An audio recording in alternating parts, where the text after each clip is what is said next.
नमस्कार दोस्तों, आज हम अध्याय 7 भारत के पड़ोसी देश के भाग 3 की चर्चा करेंगे। दोस्तों, हम इस वीडियो में चर्चा करेंगे भारत के पड़ोसी देश बांग्लादेश के बारे में।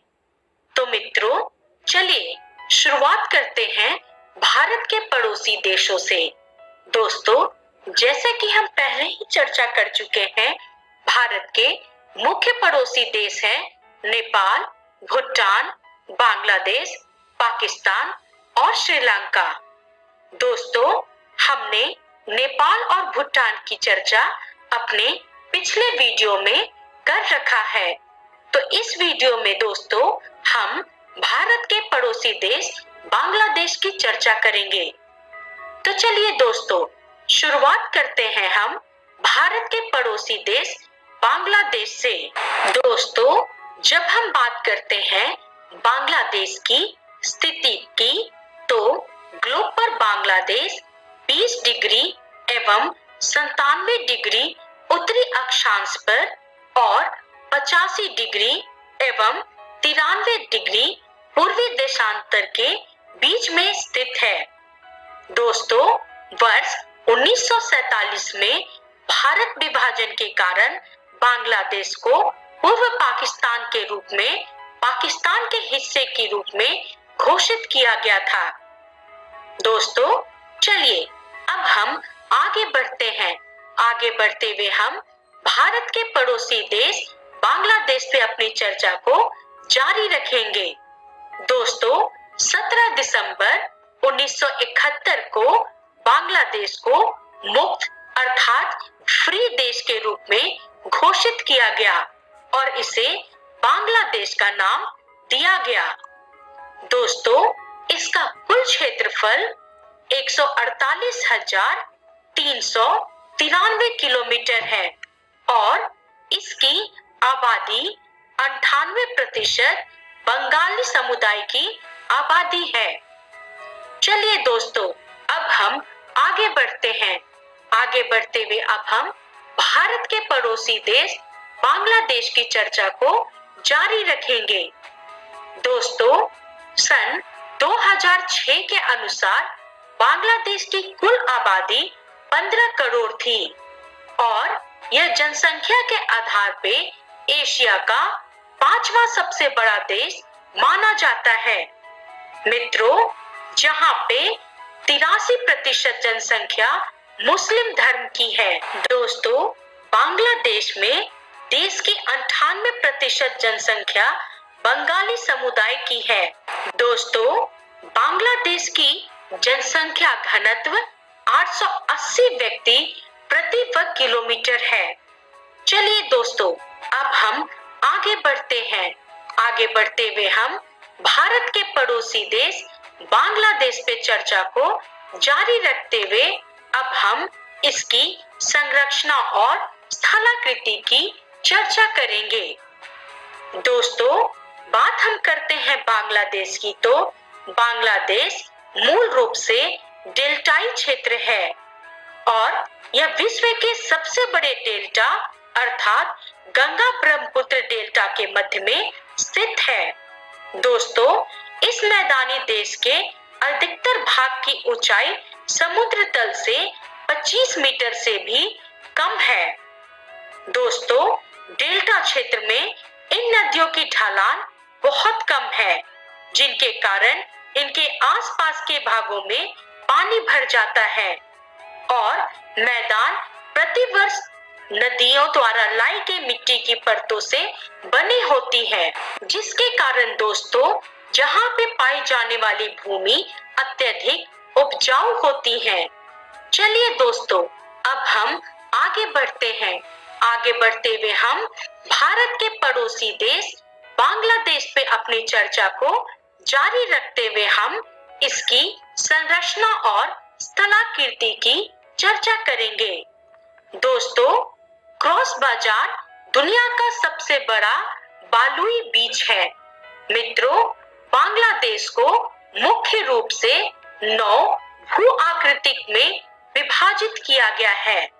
पहला चटगांव तथा सिलहट की पहाड़ियां, दूसरा प्राचीन जलोढ़ वेदिकाएं, तीसरा टीपरा धरातल, चौथा रेतीला जलोढ़ पंख प्रदेश, पांचवा मोरीबंद डेल्टा, छठा स्थिर डेल्टा, सातवां दलदली गर्त, आठवां गुम्फित नदियां या ज्वार भूमि और नौवां ज्वारीय डेल्टा।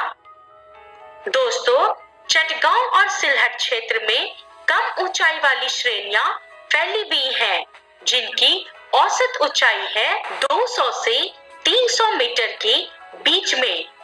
चलिए दोस्तों, अब हम आगे बढ़ते हैं। आगे बढ़ते हुए हम भारत के पड़ोसी देश बांग्लादेश पे चर्चा को जारी रखते हुए अब हम इसकी जल प्रवाह पे चर्चा करेंगे। दोस्तों, बांग्लादेश में नदियों का जाल बिछा हुआ है, या यूं कहे तो बांग्लादेश नदियों से घिरा हुआ है। ये नदियां एक ओर से इसके परिवहन में मदद करती हैं, तो दूसरी ओर से बाढ़ से तबाही भी लाती हैं। और इस प्रकार से हम कह सकते हैं कि यहाँ के जनजीवन पे नदियों का गहरी छाप पड़ी है। इसलिए ये नदियां बांग्लादेश के लिए जीवन रेखा के भांति है। दोस्तों, बांग्लादेश की मुख्य नदियां हैं गंगा, पद्मा, मेघना, सूरमा, ब्रह्मपुत्र आदि। दोस्तों, बांग्लादेश में नदी ब्रह्मपुत्र को जमुना के नाम से जाना जाता है। और दोस्तों, गंगा और ब्रह्मपुत्र की संयुक्त धारा को यहाँ पद्मा के रूप में जाना जाता है। चलिए दोस्तों, अब हम आगे बढ़ते हैं। आगे बढ़ते हुए हम भारत के पड़ोसी देश बांग्लादेश पे चर्चा को जारी रखते हुए अब हम इसकी जलवायु विशेषता पे चर्चा करेंगे। दोस्तों, बांग्लादेश की जलवायु मॉनसूनी है, जहां जाड़े में साधारण ठंडा मौसम होता है तथा उसकी औसत तापमान है 18.5 डिग्री सेल्सियस। दोस्तों, गर्मियों में औसत तापमान होता है 38 डिग्री सेल्सियस। मित्रों, चलिए अब हम आगे बढ़ते हैं।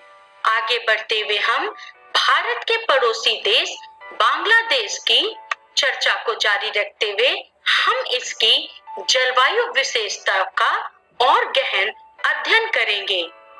दोस्तों, बांग्लादेश में भारी वर्षा का अनुभव होता है, जहां पे एक वर्ष में औसत वर्षा 200 से 500 सेंटीमीटर के बीच में होती है। दोस्तों, जहां पे अक्टूबर से दिसंबर तक दक्षिणी भाग में चक्रवातों के चपेट में रहने के कारण मौसम में अनिश्चितता बनी रहती है और उन दिनों ज्वारीय लटें तटीय भाग से होके भीतर प्रवेश कर जाती हैं और जनमाल की अपार क्षति पहुंचाती हैं।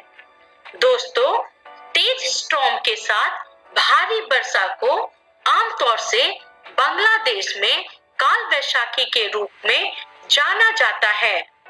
और दोस्तों, सबसे अधिक वर्षा यहाँ पूर्वी भाग में होती है।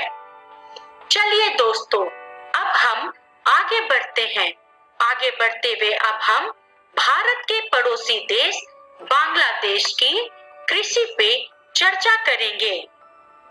दोस्तों, बांग्लादेश का मुख्य व्यवसाय कृषि है, अर्थात जीडीपी में कृषि का योगदान 1/3 है। दोस्तों, यहाँ की कुल आबादी के 80% लोग खेती पे निर्भर हैं या खेती के कार्य में लगे हुए हैं। दोस्तों, जहाँ पे खेती कुल भूमि के 63% भाग पे की जाती है। दोस्तों, जहाँ के लोगों का मुख्य व्यवसाय पशुपालन, मछली पकड़ना, खेती तथा वानिकी प्रमुख आर्थिक क्रियाएं हैं। चलिए दोस्तों, अब हम आगे बढ़ते हुए भारत के पड़ोसी देश बांग्लादेश पे चर्चा को जारी रखते हुए हम इसकी कृषि पे और गहन अध्ययन करेंगे। दोस्तों, समग्र व्यवसाय का 81% विदेशी व्यापार से प्राप्त आय का 80% और राष्ट्रीय उत्पादन का 50% कृषि से प्राप्त होता है। दोस्तों, यहाँ चावल की 3 किस्मों की खेती की जाती है। अमन 67%, ओस 25% और बोरो 3.5%।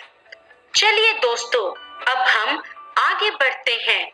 आगे बढ़ते हुए हम भारत के पड़ोसी देश बांग्लादेश की चर्चा को जारी रखते हुए अब हम बांग्लादेश की कृषि पे गहन अध्ययन करेंगे।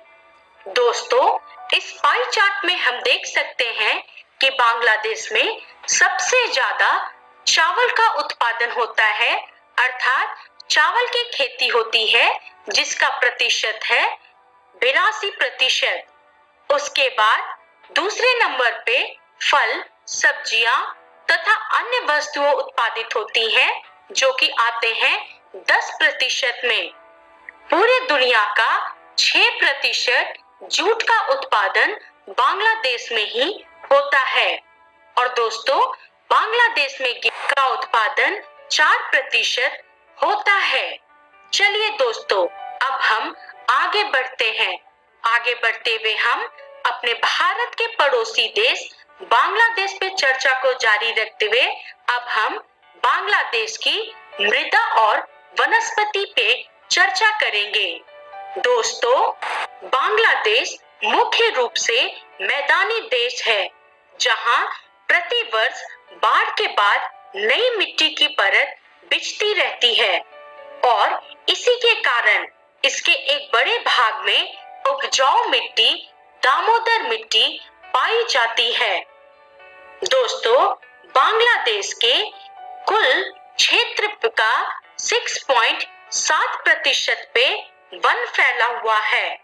दोस्तों, चलिए अब हम आगे बढ़ते हैं। आगे बढ़ते हुए हम भारत के पड़ोसी देश बांग्लादेश पे चर्चा को जारी रखते हुए हम इसकी खनन और उद्योग का अर्थव्यवस्था पे प्रभाव की चर्चा करेंगे। दोस्तों, बांग्लादेश खनन अर्थात खनिज संसाधन के मामले में एक गरीब देश है, जहां पे खनिज भंडारों की कमी देखी गई है। इस देश में मिलने वाले प्रमुख खनिज हैं कोयला, पत्थर, नमक, कांच, रेत, लोहा और प्राकृतिक गैस। दोस्तों, कोयला की समान गुणवत्ता जमालपुर और फरीदपुर में पाई जाती है। चलिए दोस्तों, अब हम आगे बढ़ते हैं। आगे बढ़ते हुए हम भारत के पड़ोसी देश बांग्लादेश पे चर्चा को जारी रखते हुए हम खनन और उद्योग का अर्थव्यवस्था पे प्रभाव पे और चर्चा करें। दोस्तों, जहां पे प्राकृतिक गैस सिलहट, तिपरा और रसीदपुर में पाई जाती है, वहीं पे तितास में प्राकृतिक गैस उत्पादित किए जाते हैं, जो पाइपलाइन के द्वारा ढाका भेजी जाती हैं। दोस्तों, चटगांव में तेल शोधन का एक प्रमुख कारखाना है। दोस्तों, बांग्लादेश में आधुनिक उद्योग धंधों का अधिक विकास नहीं के बराबर हुआ है, इसलिए जहां की अधिकांश जनता कृषि पे निर्भर है।